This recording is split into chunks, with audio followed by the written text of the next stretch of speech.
Mateus capítulo 11, verso 25 em diante. Naquele tempo, respondendo Jesus, disse: Graças te dou, ó Pai, Senhor do céu e da terra, que ocultastes essas coisas aos sábios e instruídos, e as revelastes aos pequeninos. Sim, ó Pai, porque assim te aprouve. Todas as coisas me foram entregues por meu Pai, e ninguém conhece o Filho, senão o Pai. E ninguém conhece o Pai, senão o Filho, e aquele a quem o Filho quiser revelar. Vinde a mim, todos os que estáis cansados e oprimidos, e eu vos aliviarei.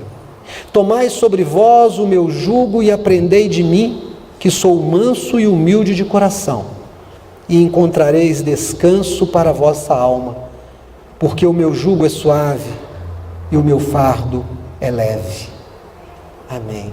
Irmãos, quando a gente fala de comida, a gente pensa em muita coisa gostosa.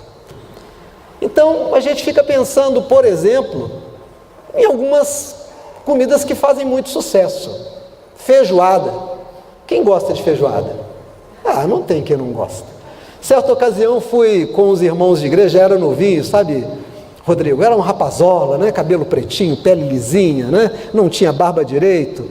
E fomos para um restaurante chinês, eu e uns 4 irmãos, depois de um culto de sábado à noite, culto de jovens. Nos assentamos no restaurante chinês, demos as mãos, baixamos a cabeça e oramos agradecendo a comida.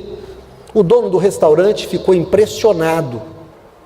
Saiu de lá aquele chinesinho, pediu licença e começou a conversar conosco e disse: eu nunca vi isso no meu restaurante aqui no Brasil. Lá na minha terra nós não comemos sem primeiro agradecer, mas aqui vocês não fazem isso, vocês são os primeiros a fazerem isso aqui no meu restaurante. Abaixar a cabeça e agradecer a Deus. E aí a conversa fluiu e ele disse: eu já me acostumei tanto com o Brasil, que eu não consigo passar uma semana sem comer feijoada. Vocês gostam da nossa comida e nós gostamos da comida de vocês. É verdade, irmãos. A gente pensa no acarajé. Quem gosta de acarajé? Nem todo mundo gosta, né? Acarajé, aquele bolinho de feijão, e tem um xixim de galinha, e põe aquele molho de pimenta, e põe o camarão. A Luana sabe do que eu estou falando, porque ela deu um sorriso que atravessou de orelha a orelha, encheu a boca d'água. De onde vem essa comida maravilhosa e essa outra comida maravilhosa? Da África. Irmãos, os nossos irmãos antepassados que chegaram ao Brasil, trazidos nos navios negreiros, vendidos como escravos, trouxeram muitas das coisas que nós incorporamos no nosso dia a dia. Mas não é só isso. Se você gosta de um bom pudim de leite condensado, também chamado de pudim de leite moça, tem alguém aqui que gosta? Que delícia, hein? O pudim de leite, aquilo que leva muitos ovos, o quindim, clara de ovos batida em neve, sabe? Isso veio de Portugal. E muitas outras comidas vieram de Portugal. E quando a gente começa a imaginar que os nossos índios também contribuíram para a nossa culinária, aquela comidinha feita de mandioca, o biju, a farinha de mandioca, que depois incorporado aquilo que veio da África, aquilo que veio da Europa, aquilo que nós inventamos na mistura, virou essa comida gostosa, esse caldeirão gastronômico brasileiro inigualável, com cheiros, cores, texturas. É maravilhoso, é o universo. Irmãos, mas não é só a comida. Você já reparou como é que também as roupas, a gente usa roupas que você percebe que tem um viés africano, ou que tem um viés europeu, ou que vem de outro lugar do mundo. E os nossos gostos, o nosso jeito de falar, a gente gosta de falar um ketchup. A gente não pede um molho adocicado de tomate. Olha, eu estou querendo colocar um molho adocicado de tomate aqui no meu sanduíche de pão com bife de carne moída. Você não fala isso. Você diz: me dá um ketchup para colocar no meu hambúrguer. Também na linguagem, o mundo virou uma coisa só.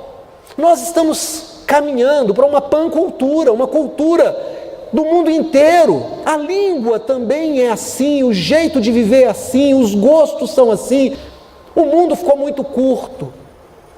Não é de estranhar que as ideologias de domínio, que as ideologias de controle, que as ideologias de governo também se tornem uma. Então, de um tempo para cá, tem havido um fenômeno mundial que é uma esperança que as pessoas estão colocando na extrema direita. Pastor, hoje só vai pregar sobre política? De jeito nenhum, eu não prego sobre política, eu prego sobre Jesus. Mas eu não tenho como falar de Jesus sem falar das coisas que tangem a vida. Acabei de falar de gastronomia. Alguém ouviu o pastor Ademir falar de gastronomia? Alguém ouviu o pastor Ademir falar de roupa? Então é natural que também fale de política de vez em quando. Pastor não tem que ensinar ninguém a votar. E político não tem que ensinar ninguém a orar. Pastor ensina a buscar Deus, político faz política. Mas a vida da gente comporta um pouquinho de cada. E eu expliquei aqui uns dias atrás como é que nasceu a chamada esquerda, o centro e a direita. Eu expliquei isso lá do canhoto, que é uma minoria, que ficou estigmatizado como inferior. Aqueles que são destros se autoproclamaram melhores, então aqueles que estão no poder colocam à sua direita os seus melhores, aqueles que estão aliados com ele no centro, e coloca à sua esquerda aqueles que pedem favores para os que não estão no poder. Então, basicamente, a esquerda sempre tratou daquilo que é social, diz respeito ao povo, e a direita sempre aquilo que mantém o favor de quem está no governo. Mas de um tempo para cá, nós criamos um termo novo, nós no mundo, não apenas o Brasil. A Europa vive isso de uns anos para cá, a América do Norte vive isso, que é a extrema direita, que é a ponta de lá daqueles que estão radicalizando e dizendo: precisamos manter o poder a todo custo, se necessário, ao custo das armas, das prisões, dos radicalismos. E aí os discursos radicais ganharam muita força, e frases de efeito ganharam muita força. E os direitos fundamentais, os direitos que garantem a mim e a você, sermos tratados com justiça em qualquer situação, termos reservados para nós um espaço onde nós podemos nos defender, colocar as nossas necessidades e cobrar de quem está no poder aquilo que é devido ao povo, já que o poder emana do povo. Isso foi colocado como moeda de troca. Um exemplo, eu vou te dar um exemplo. Quando se instalou as primeiras câmeras numa praça de uma cidade de São Paulo, do interior de São Paulo, foi um fuzuê. Foi um fuzuê.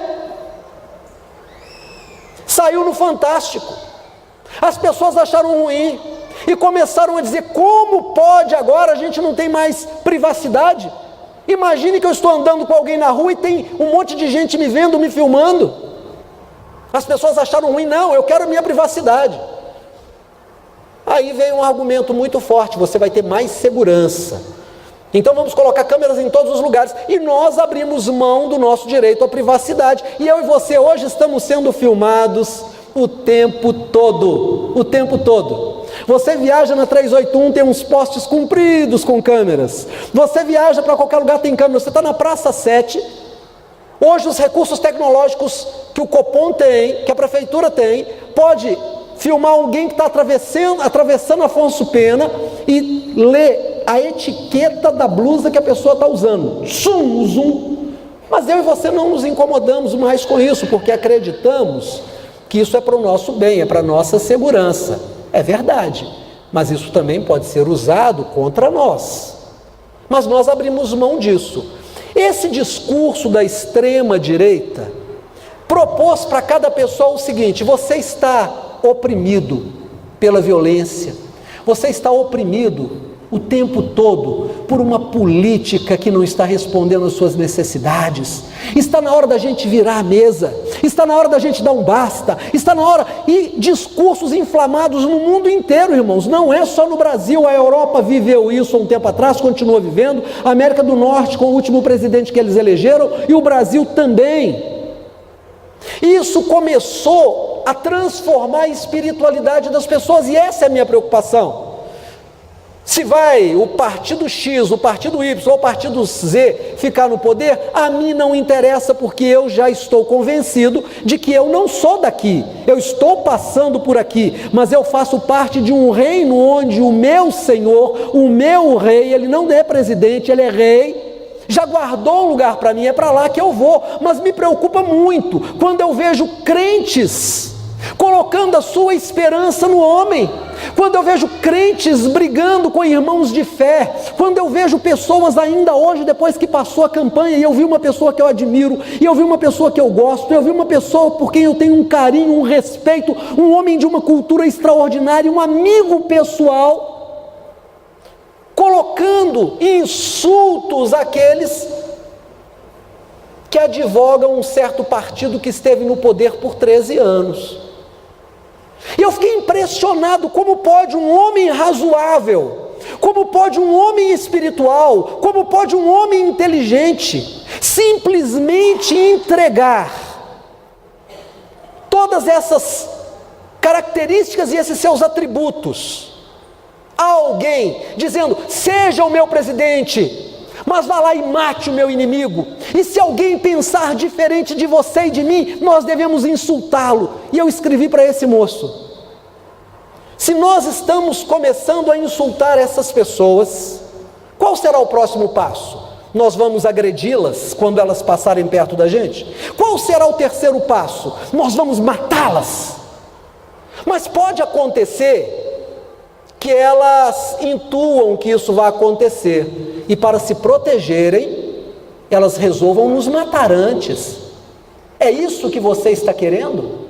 Irmãos, minha irmã, meu irmão, nós estamos cansados da violência, nós estamos cansados de sermos roubados, nós estamos cansados de uma carga tributária que realmente nos esmaga, nós estamos cansados do desemprego, nós estamos cansados de não termos uma saúde privilegiada, uma educação privilegiada, nós estamos cansados de não saber quem é o amigo, de quem é o inimigo, nós estamos nos sentindo oprimidos pelas políticas públicas, falta transporte, falta o 13º, e quando você abre o jornal e você vê que quem deveria estar trabalhando por você e já ganha muito bem, ainda quer mais, e quer aumento, e quer benefício, e quer ajuda, e você, vai ganhando, como dizia o antigo professor Raimundo da escolinha, e o salário,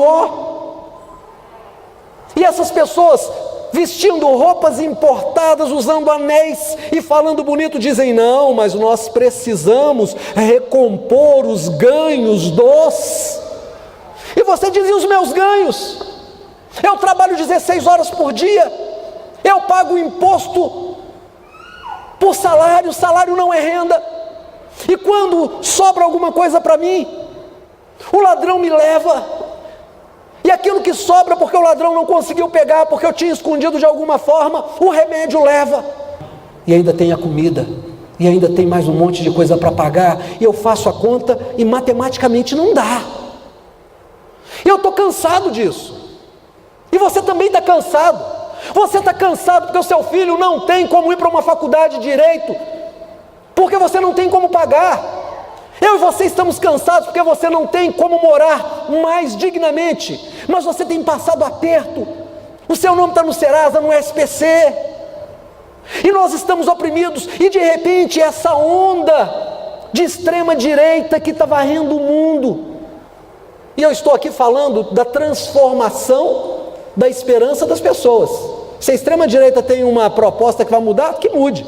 Se a extrema esquerda tiver, que mude. Se os do centro quiserem, que mudem. Mas eu não estou preocupado com isso. Eu estou preocupado com aquele homem e aquela mulher de Deus que, cansados e oprimidos, estão indo atrás de presidentes, candidatos, ditadores e outros que estão acreditando nos prefeitos e governadores e presidentes e colocando neles a sua esperança. Gente como esse meu amigo, que de repente começa a ter um discurso sem nenhuma lucidez, carregado de raiva. Ele que foi um empresário que teve que fechar as portas porque a política daquele governo, daquele momento, não deixou que ele prosperasse. Ele que fez um plano para a vida dele e saiu para outro lado.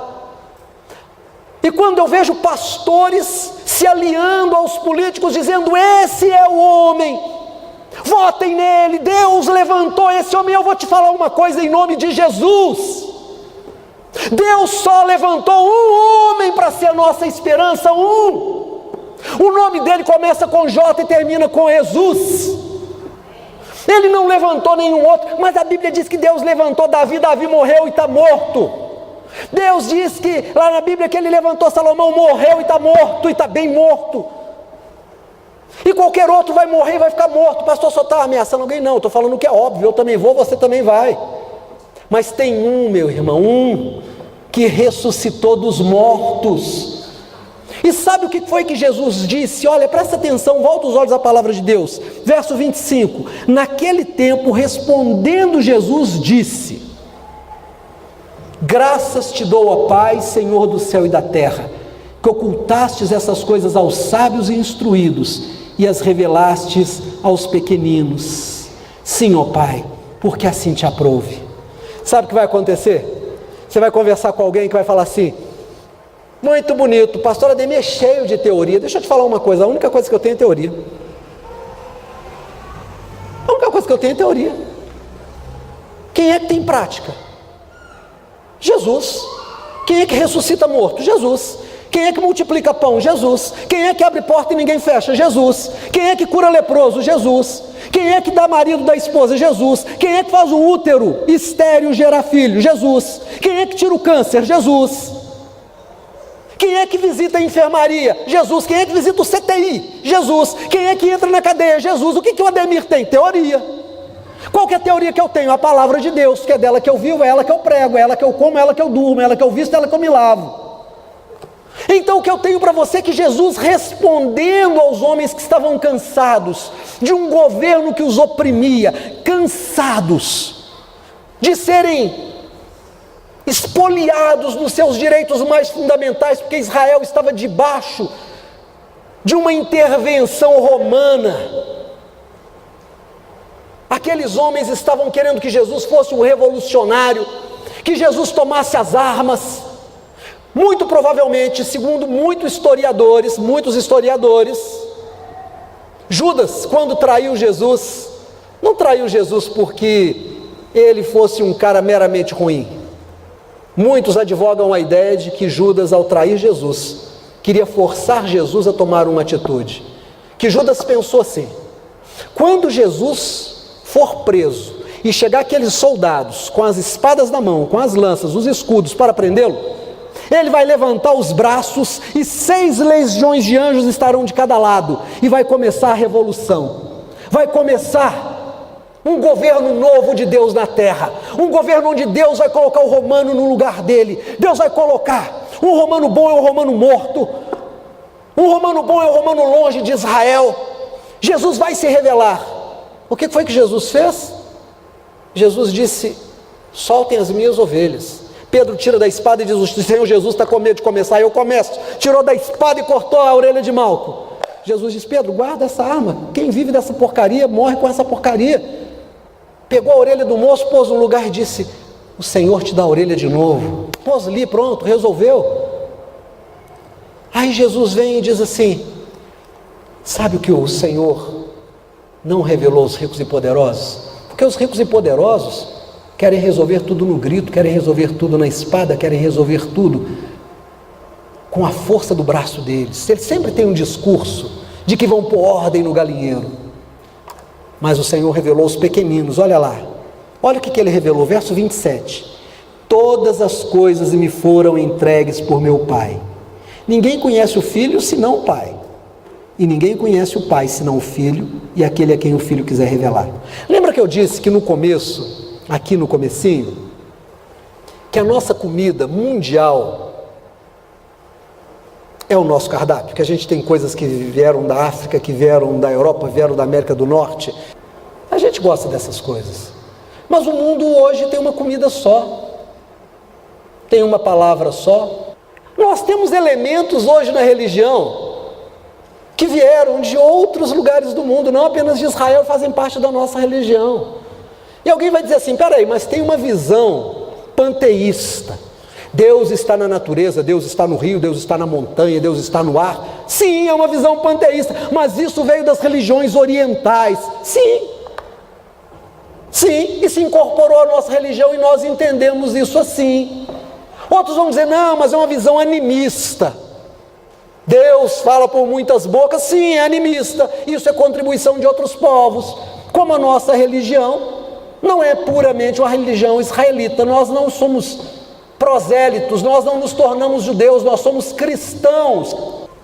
A nossa religião tem elementos da sabedoria que vieram de outras tradições religiosas, se incorporaram e fizeram sentido. E uma delas é essa que está aqui. Olha o que Jesus disse, presta atenção no verso 27. Ninguém conhece o Pai senão o Filho, aquele a quem o Filho quiser revelar. Todas as coisas me foram entregues por meu Pai, todas as coisas pertencem ao Senhor. Então deixa eu te falar uma coisa, o pão que está sobre a sua mesa vem do Senhor, o trabalho vem do Senhor, a casa vem do Senhor, todas as coisas pertencem ao Senhor. E para conhecer esse Deus, você tem que passar por Jesus, por uma fidelidade com Ele.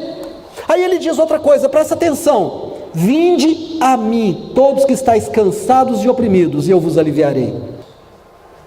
Você está cansado de um governo corrupto? E você vai correr para outro homem? Você vai trocar 6 por meia dúzia.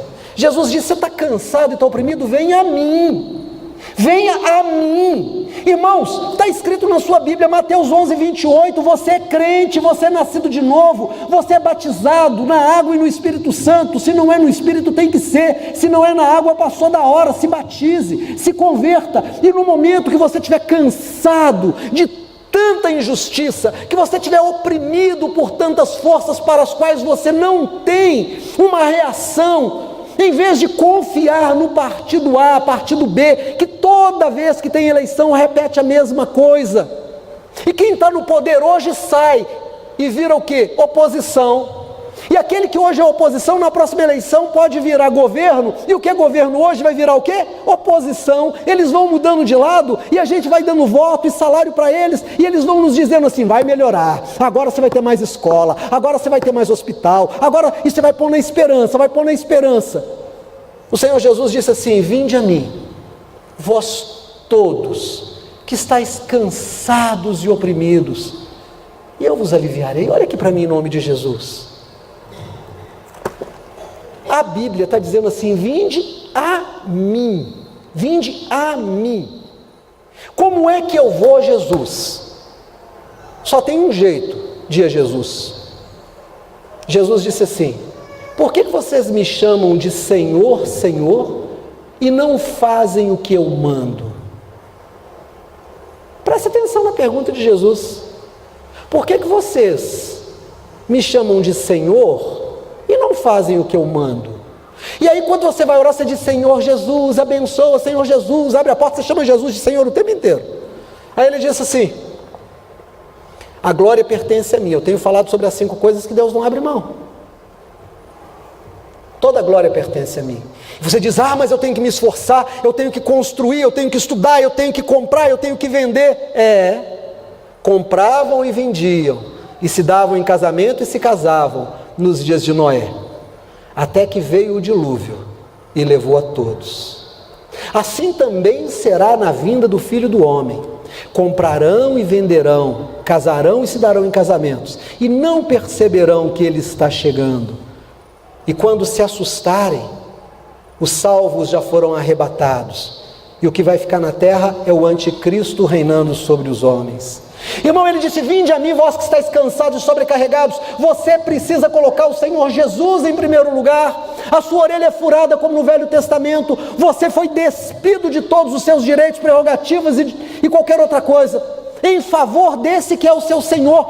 Então, tudo que você é, tudo que você tem, tudo que você fizer, vem do Senhor, pertence a Ele. Ele disse no verso 25 e 26, o Pai me deu todas as coisas vêm dEle, e eu entro na presença dEle, porque Deus é muito mais do que uma pessoa, Deus também é um lugar onde eu me acolho. E quem esteve na escola dominical hoje aqui viu, nós trabalhamos 2 horas apenas o verso número 7 do Salmo 32.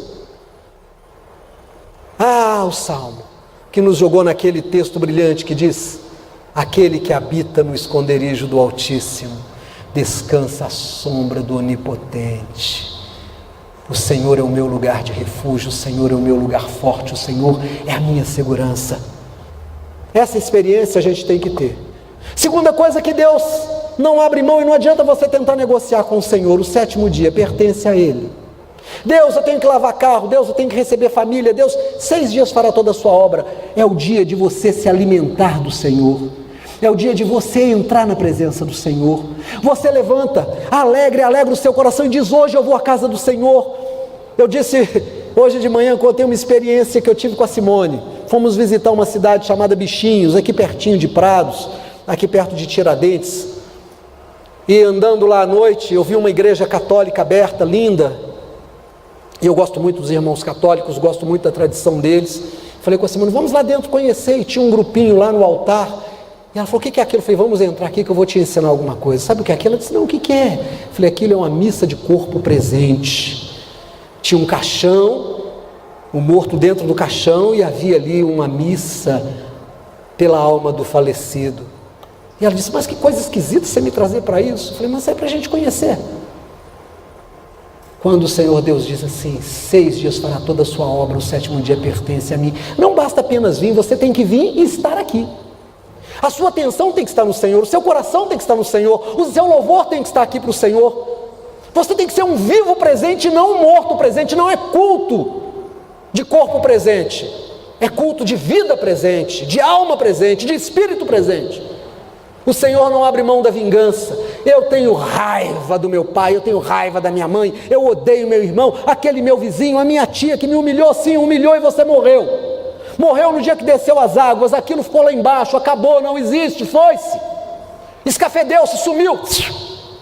Você é nova criatura que está em Cristo Jesus. Ela sabe que vai ser perdoada conforme o perdão que ela dá.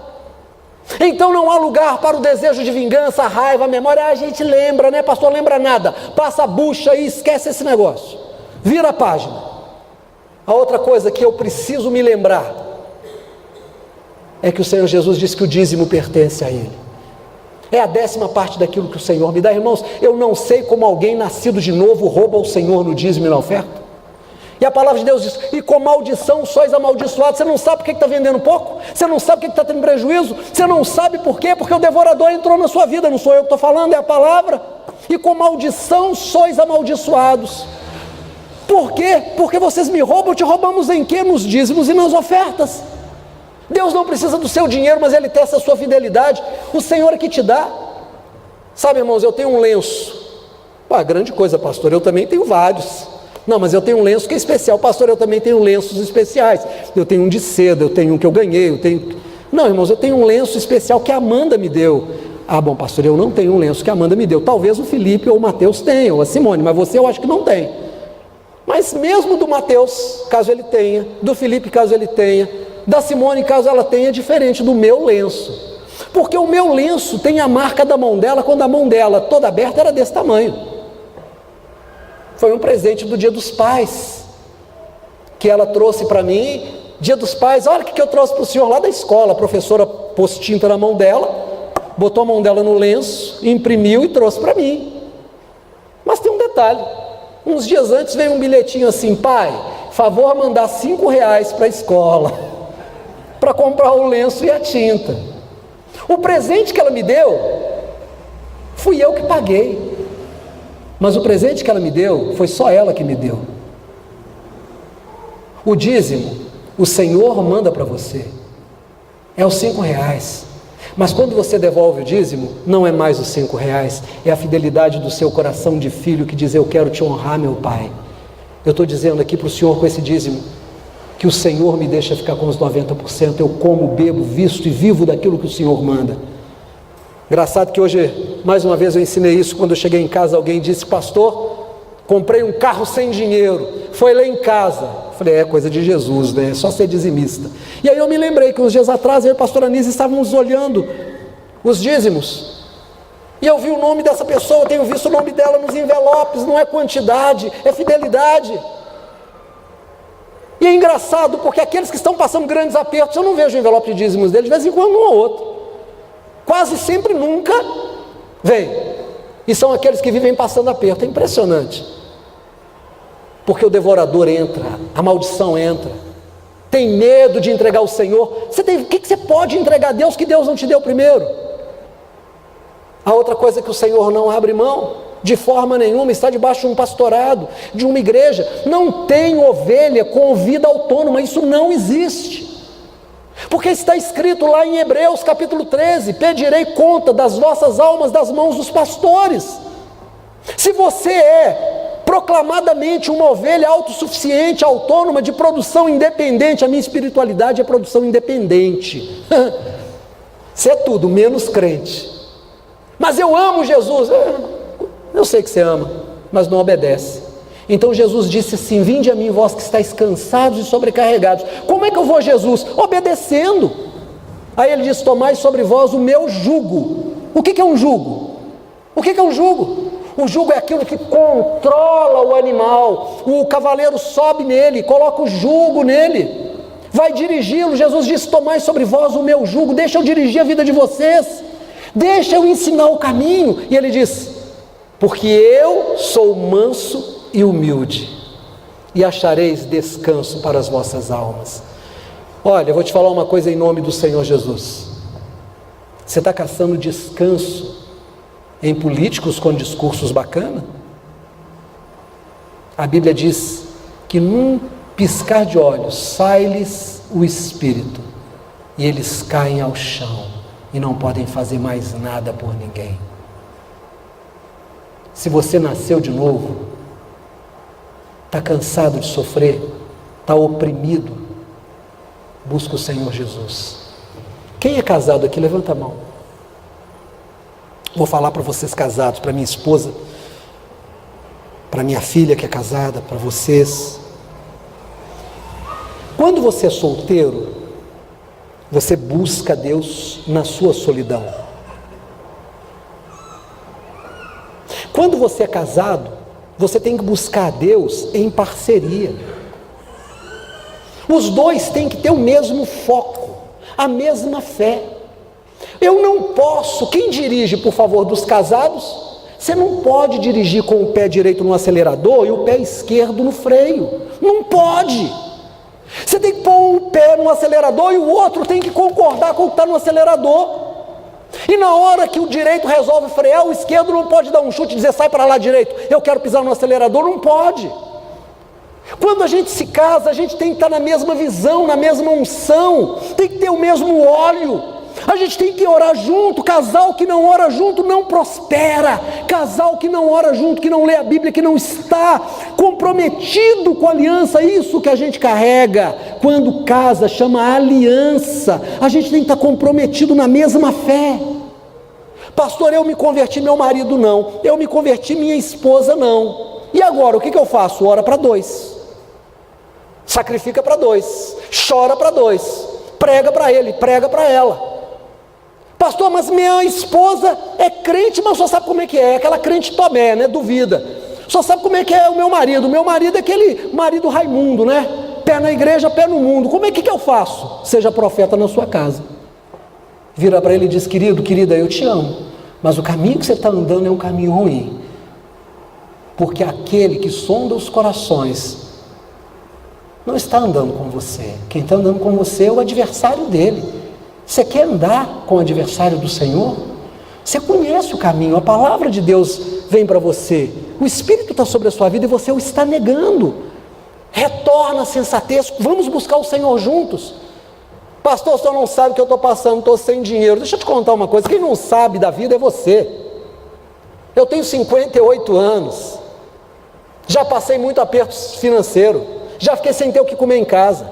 Meus 2 filhos já tiveram diagnóstico de morte, os 2. Ah, mas você procurou um especialista, tinha dinheiro, tinha nada, estava desempregado. E o Senhor prova a gente nesse momento. Sabe o que eu e Simone fizemos? Oramos. Sabe o que eu e Simone fizemos? Mantivemos o mesmo foco, andamos na mesma fé, falamos a mesma língua. O dia que a nossa lata estava vazia, nós oramos. O dia que a gente não tinha dinheiro para pagar conta, nós oramos. O dia que o filho ficou doente, nós clamamos ao Senhor. O dia que a filha esteve com diagnóstico terrível, nós clamamos ao nosso Deus. E o tempo todo nós dissemos: Tu és o nosso Deus, nós estamos te pedindo, mas se o Senhor não responder, nós continuaremos te adorando, pois Tu és o nosso Deus. Sabe o que aconteceu, irmãos? Milagre. Milagre é fruto da fé, milagre é filho da fé, milagre é para quem vive da fé. Então eu quero te convocar, eu quero te chamar, eu quero te convidar a andar nessa fé, eu quero te convidar a confiar no Senhor Jesus. Olha aqui para mim, por favor. Pastor, esse homem vai mudar o país. Nem esse homem, nem outro homem, só tem um homem que pode mudar qualquer coisa. E se você um dia receber o Espírito Santo, você sabe de quem que eu estou falando. Pastor, mas a Bíblia diz que nós temos que orar pelos nossos governantes. Então ore. Ore. Senhor, dê sabedoria, cuida, zela, para que a gente viva uma vida de paz. Mas o meu pão vem de cima, a minha cura vem de cima, o meu socorro vem de cima. Eu dobro o meu joelho de manhã e digo: Deus, segura a minha mão. Se o Senhor não segurar a minha mão, eu caio pelo caminho. E de noite, quando eu deito, eu digo: Senhor, obrigado, zela pelo meu sono, porque se o Senhor zelar pelo meu sono, eu vou dormir. E no momento da luta, eu digo: Deus, eu não posso, só o Senhor pode. Sabe, irmãos, para a gente concluir, porque tem ceia, eu dobrei o joelho ali antes de vir e falei para o Senhor: eu não dou conta de pregar. Eu não tenho como pregar uma palavra tão pesada que o Senhor tem na Bíblia. Tua palavra é pesada. Mas se o Senhor for comigo, eu vou conseguir pregar. Se o Senhor me usar, eu vou conseguir pregar. Se o Senhor abrir o entendimento das pessoas, a tua palavra vai fazer uma revolução em cada coração. Vinde a mim, vós que estáis cansados e sobrecarregados, e eu vos aliviarei. Ele deu a palavra dele. Pai, eu estou passando aperto. Entra na presença do Senhor e chora, chora e chora. Me lembro de um testemunho que eu vi numa vigília. Era novinho, gostava muito de vigília. Sexta-feira, 10 horas da noite, tinha vigília. E até às 5 da manhã. Às vezes com sono, com aquele sono. Mas a gente ia para a vigília. E a irmã deu um testemunho: não tinha o que comer em casa. Não tinha marido, viúva. Vários filhos. Os filhos: mãe, o que nós vamos comer? O Senhor vai trazer. Mãe, a comida está pronta? O Senhor vai fazer. E ela não tinha nada. Chegando a hora, ela disse: o que eu vou fazer? Botou as panelas na mesa, tampou tudo, chamou os filhos: está na hora de comer. Coração apertado. Os filhos olharam: opa, tem panela fechada. Abriram a panela, tinha nada. Mãe, não tem nada. Senta, menino, vamos orar. Orar pelo quê? Pela comida que o Senhor nos dá cada dia. Mas não tem comida. Tem comida. Não tem, mãe? Tem. Vamos dar as mãos e vamos orar, porque crente ora para comer, irmãos. Crente ora. E orou e agradeceu ao Senhor, e os filhos ficaram olhando para ela. Era tudo ou nada, irmãos. E de repente alguém bateu lá fora. Ela morava num barracão, no fundo de um corredor. Abriu o portãozinho, olhou de um lado, olhou, não tinha nada, olhou para baixo, tinha uma compra enorme colocada na porta dela. Tinha de tudo, só não tinha ninguém lá. E ela deu o testemunho e disse: não dava, para o tempo que eu levantei e abri a porta, não dava para a pessoa ir embora. Bateu na minha porta, eu abri a porta, estava a compra, mas não tinha ninguém. De onde veio essa comida? Daquele que sonda os corações. Vinde a mim, vós que estáis cansados e sobrecarregados, e eu vos aliviarei. Seja dizimista, esteja na igreja no dia 7º, glorifica o Senhor com tudo que Ele te der. Não se vingue a você mesmo, esteja debaixo da autoridade e da direção de uma igreja e de um pastor, e não fica pulando de uma para outra, irmão. Fica firme, cria raiz e dá fruto. Tive ontem no nosso terreno lá, né? Fui cedo lá, estava louco para ir lá. Ah, que carambolas gostosas, hein? Carambola gostosa. Eu fico imaginando quanto tem de raiz debaixo do tronco da carambola. Está firme no chão. E que frutos doces. E as pitangas. Do outro lado da rua tinha uma dona limpando um terreno lá, com uma árvore enorme carregada. Eu perguntei: que fruta é essa? Ela falou: siriguela. Tudo verde, tinha uma amarela. Irmãos, você não vê o pé de siriguela jogando bola no campinho. Você não vê o pé de pitanga dizendo: estou cansado desse quintal, agora eu quero ir para outra freguesia, agora eu sou pitanga renovada. Você não vê a carambola dizendo: cansei do dono desse lote, agora eu sou carambola de um outro ministério. A carambola continua onde ela foi plantada, e a raiz dela vai crescendo, e vai tomando corpo, e ela vai ficando árvore, e ela vai dando fruto. E que fruto doce! Você é árvore plantada do Senhor. Sabe como que o Senhor te chama? Carvalho de justiça.